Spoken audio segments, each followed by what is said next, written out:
오늘 나와서 설명하고 있는 곳은 청곡 앞에 있는 한섬 바닷가예요. 우리가 선생님이 지난번에 추암하고 증산해수욕장 쪽에 가서 촛대바위 군락 쪽을 가지고 해안 침식 지형과 그 해수욕장을 가지고 해안 퇴적 지형을 가지고 설명했습니다. 그리고 육계도 육계 사주까지 다 설명했었거든요.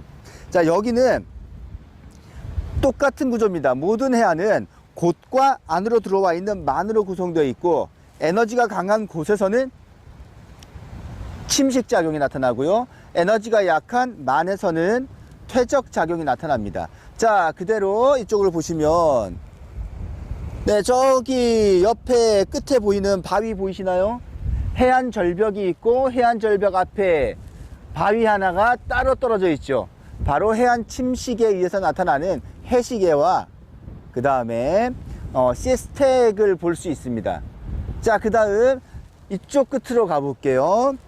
반대편 끝으로 가면은, 네, 역시 해식애와 다양한 시스텍이 마련되어 있습니다. 기차 갑니다. 안녕. 바로 해안 침식, 파랑 에너지가 강하기 때문에 나타나는 해안 침식 지형이다 라고 얘기할 수 있습니다. 자, 그 다음에 저쪽에 있는 해안 침식 지형과 그 다음에 저쪽 끝에 있는 해안 침식 지형, 그 가운데 선생님이 서 있는 이곳은 안으로 쏙 들어온 만에 해당하죠. 만 안쪽은 파랑의 에너지가 분산되기 때문에 퇴적이 나타나게 됩니다. 그래서 이런 해수욕장을 볼 수 있는 거죠. 자, 여기까지 설명하고요. 다음에는 망상해수욕장으로 넘어가서 사빈과 해안사구, 그 다음에 해안단구까지 살펴보도록 하겠습니다. 자, 좀 이따 만나요. 갑시다.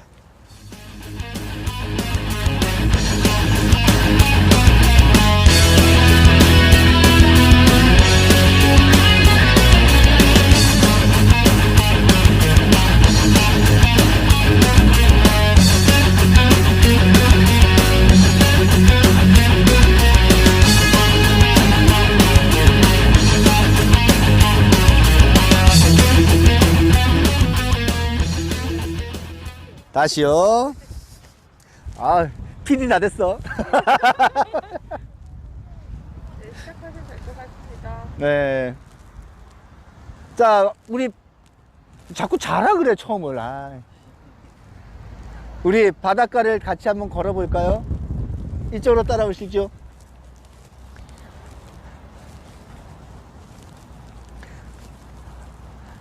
자, 지금 우리가 걷고 있는 곳이 어디예요? 망상해수욕장이에요. 네, 여기가 그 유명한 망상 비치. 예, 비치라고 하는 것을 학술적인 용어로 바꿔보면은 사빈이라고 합니다. 우리가 추암 쪽에서 사빈이 형성되는 과정을 설명했었어요. 그 다음에 한섬 바닷가에서도 곳과 곳 사이에 있는 만에서 사빈이 형성된다는 거 다 설명했었습니다. 예, 바로 여기가 우리나라에서 가장 대표적인 사빈 중에 하나인 망상해수욕장의 사빈입니다. 당연히 이 망상해수욕장의 사빈은 어떻게 형성되었을까요? 파랑의 퇴적작용으로 형성이 되었습니다. 여기에서 크게 세 가지를 알아본다 그랬죠. 첫 번째 사빈, 두 번째 해안사구, 세 번째 해안 단구를 알아본다고 했어요. 그럼 자, 여기에서 사비는 지금 여기 보입니다. 사비는 보입니다. 그럼 해안 사구는 어디 있을까요? 예, 해안 사구는 여기 이쪽에 있는 소나무가 심어진 곳들 있죠. 그 다음에 저기 뒤에 보시면 캠핑장이 있고요. 캠핑장 뒤로 소나무가 빽빽하게 들어서 있습니다. 바로 소나무가 있는 바로 저곳이 해안 사구입니다. 그럼 해안 사구는 어떻게 만들어질까요? 사비네 모래가 지금 바람 많이 불죠. 바로 이런 바람에 날려서 뒷면에 쌓이게 됩니다. 그래서 바람에 의해서 최적돼서 만들어지는 지형을 가지고 해안 사구라고 표현합니다. 자, 그러면 우리가 바닷가에 와서 해안 사구와 사비는 어떻게 구분할까? 네, 식물이 자라고 있고 소나무가 심어져 있으면 거기는 사구예요. 그 앞쪽에 그냥 사람들이 해수욕장 이용되고 있는 곳 있죠. 사빈입니다. 쉽게 이렇게 구분을 하시면 됩니다. 그 다음에 그럼 여기 있는 소나무들은 왜 바닷가에 소나무가 돌아가면서 심어져 있을까요? 자, 여기 선생님이 무슨 얘기했죠? 심어져 있다라고 표현했죠. 말 그대로 심어 놓은 인공림입니다. 그럼 왜 심어 놓았을까요, 사람들이? 네, 이론 시간에 배웠죠.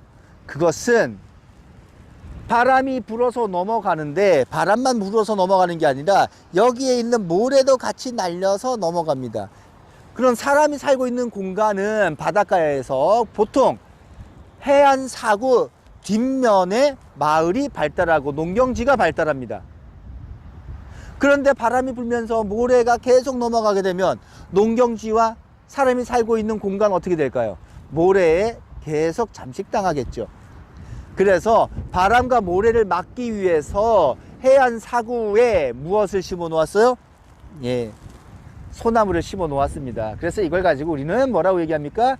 방풍림 혹은 방사림이라고 표현을 해요. 원래 해안 사구는 소나무가 주로 심어져 있는 곳은 아니었다고 합니다.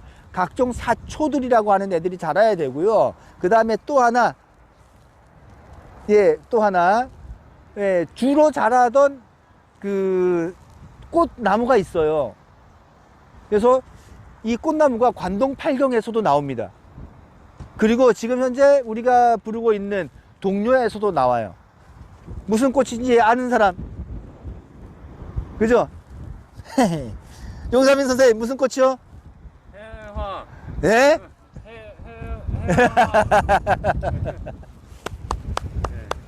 자, 정확하게 김나영 선생님. 해당합니다. 네, 맞습니다. 해당합니다. 그래서 예, 삐리리가 곱게 핀 바닷가에서 할 때 삐리리, 해당화가 곱게 핀 바닷가. 그래서 해당화가 그만큼 많이 있었다라고 표현을 합니다. 그런데 인공림으로 이렇게 소나무를 하다 보니까 예, 원래 있었던 수종들은 많이 제거가 됐겠죠. 그 다음에 하나만 더, 여기에 있는 이 소나무들 보시면 산에 있는 소나무하고요, 바다에 있는 소나무하고 수종이 좀 다르다고 해요. 예, 그것은 아무래도 바닷가가 좀 식물이 살기에 좀 척박하다 보니까 예, 보다 더 잘 자라는 애들로 식재를 했다라고 합니다. 그리고 특히 얘네들은 곰솔이라고 불러요. 곰솔이라 그래서 예, 일본 쪽에서 넘어온 소나무로 알고 있습니다. 반면에 우리나라에 원래 있었던 소나무는 산 쪽으로 들어가면은 약간 붉은 빛이 납니다. 적송의 소나무들이 나타나요. 단종 유배지인 청룡포, 그 다음에 우리 요즘에 보니까 라디오에서 나오는 게 또 소개되는 곳이 있던데요. 영경묘와 준경묘, 예, 낙낙장송, 예, 이런 소나무들이 우리나라의 주 소나무들이죠. 자, 여기에 보시면서 예, 저쪽으로 소나무 심어 놓은 곳들 같이 한번 보시면서 사빈과 사구를 구분해 보시면 되겠습니다. 자, 그러면 저는 저쪽 바다로 나가서 해안 당구를 설명하면서 다시 만나겠습니다.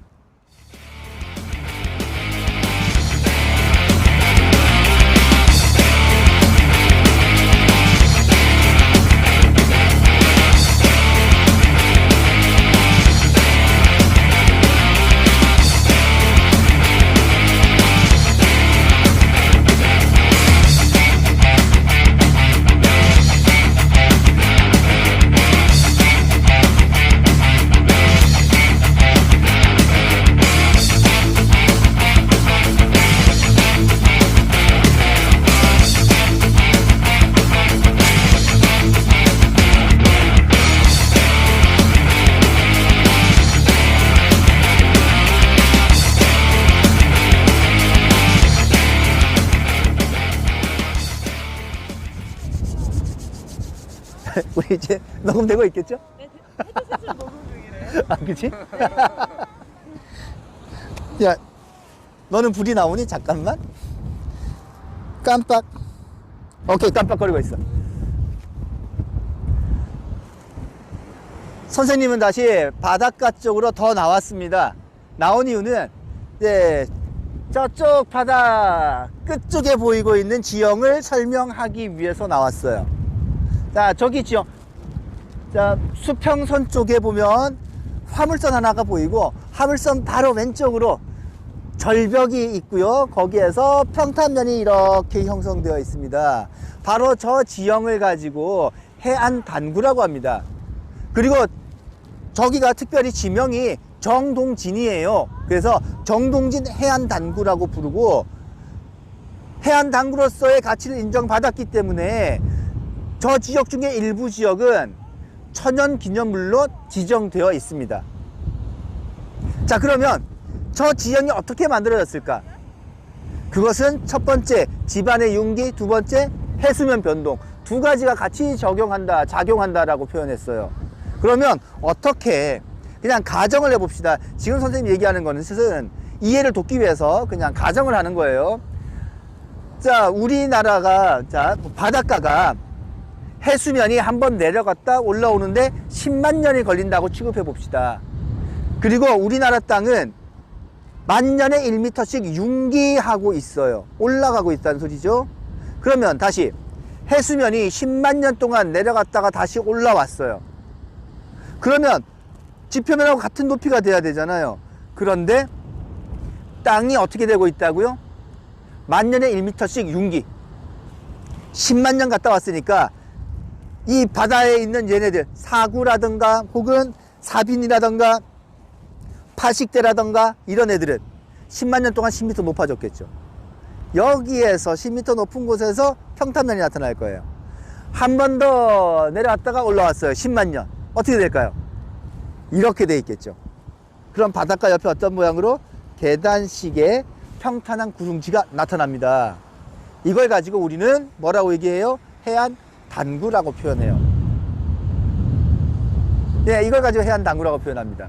그래서 융기와 해수면 변동이 같이 얘기가 되고 있는 겁니다. 자, 그럼 우리가 앞에서 하천 지형에서 하안 단구를 배운 적이 있어요. 그때는 미로라고 하는 곳에 가서 보았는데, 거기에 보니까 정말 하천 밑에 있었기 때문에 퇴적물인 둥근 자갈을 꺼내볼 수 있었죠. 정동진 해안단구, 모든 해안단구도 바닷속에 있었기 때문에 둥근 자갈이 반드시 나와야 됩니다. 모양은 비슷하더라도 둥근 자갈이 나오지 않으면 단구로 인정하지 않습니다. 그럼 정동진 위에 올라가면은 둥근 자갈이 있을까요? 없을까요? 있습니다. 진짜냐고요? 궁금하면 선생님이 시간 되면 한번 올라갔다 와볼게요.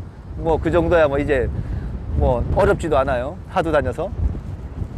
자, 그 다음 또한 저 정동진 지역은 현재 우리나라에서 일출로 가장 손꼽히는 곳 중에 하나죠. 그래서 내륙지방이나 서해안 쪽 사람들, 이쪽에 있는 사람들은요, 우리나라에서 일출을 보고 싶은 첫 번째 지역 중에 하나로 꼽는 곳이 바로 정동진 지역입니다.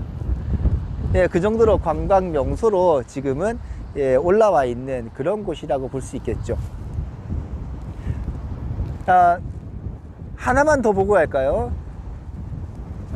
내륙 쪽으로 이렇게 보시면, 네, 지금 벌거숭이가 된 산이 하나 보이네요. 혹시 저 산이 왜 벌거숭이가 됐는지 아실까요? 네, 맞습니다. 저 산이 바로 벌써 1년 지났죠. 작년에 있었던 동해안 산불에서 피해를 보았던 지역이죠. 그래서 망상해수욕장 지역도 오토 캠핑장 쪽에서 많은 건물들이 불에 탔었고요. 저기 산림들 옥계 쪽으로 해서, 망상 옥계 쪽으로 해서 불에 탄 지역입니다. 물론 우리나라는 온난하고 수빈하기 때문에 자연 상태에서 30년 동안 가만히 놔두면 숲은 재생된다고 표현합니다. 하지만 그동안 우리가 가까워왔던, 그리고 저기에 살고 있었던 생물들을 생각한다면 생태계를 생각한다면 예, 이런 산불은 다시 일어나면 안 되겠죠. 자, 우리 사구와 사빙과 해안 단구를 감상하시면서 수업을 마치도록 하겠습니다.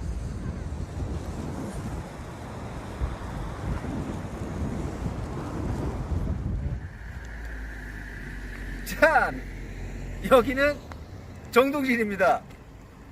정동진은 해안당구라고 했죠. 망상에서 바라다 보면서 정동진의 해안당구라고 하는 증거, 뭘 가지고 찾아야 된다고요? 둥근 자갈 찾으러 왔습니다. 가보시죠.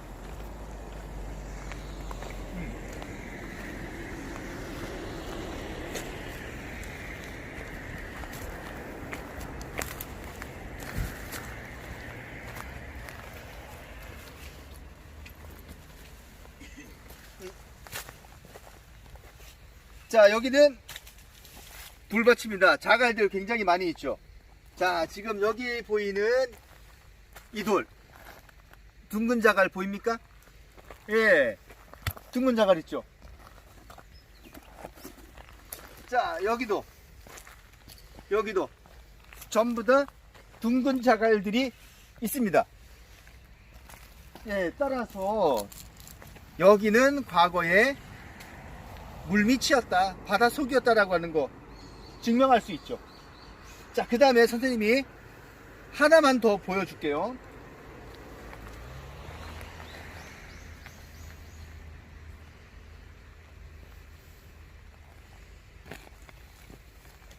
자, 여기 돌멩이가 있습니다. 여기 돌멩이가 있는데요. 자, 돌을 보면 자, 부서지죠. 부서집니다. 다 부서집니다. 바로 이렇게 돌이 제자리에서 부서지는 현상, 이걸 가지고 뭐라 그랬어요? 풍화라고 했죠. 예, 이게 풍화 받은 돌은 이래요. 그러니까 풍화를 받은 지역과 풍화를 받지 않은 지역이 있어요. 어디가 더 잘 침식이 될까요? 풍화 받은 지역이 잘 침식이 되겠죠. 자, 그러니까 이렇게 생각해 봅시다. 이렇게 땅이 있는데 가운데에만 풍화를 많이 받았어. 주변은, 선생님 손이 있는 게 주변은 풍화를 받지 않았어요. 많이 받지 않았어요. 그러면 오랜 시간이 지나면 어떻게 될까요? 이 선생님 손이 있는 주변의 암석은 풍화가 진행이 덜 됐으니까, 많이 받지 않았으니까, 혹은 풍화에 강하기 때문에 침식을 덜 받았겠죠. 근데 가운데 있는 지역은 풍화를 많이 받았으니까 침식이 잘 되겠죠. 오랜 시간이 지나면 어떻게 될까요? 위에는 그대로 이렇게 남아있는데 밑에만 움푹 들어가 있겠죠. 이게 바로 우리가 배웠던 침식 분지 지형입니다. 이해가 될까요? 네, 여기에서 해안 당구의 흔적 찾아보았습니다. 그리고 풍화와 관련된 내용까지 같이 살펴보았습니다. 자, 안녕.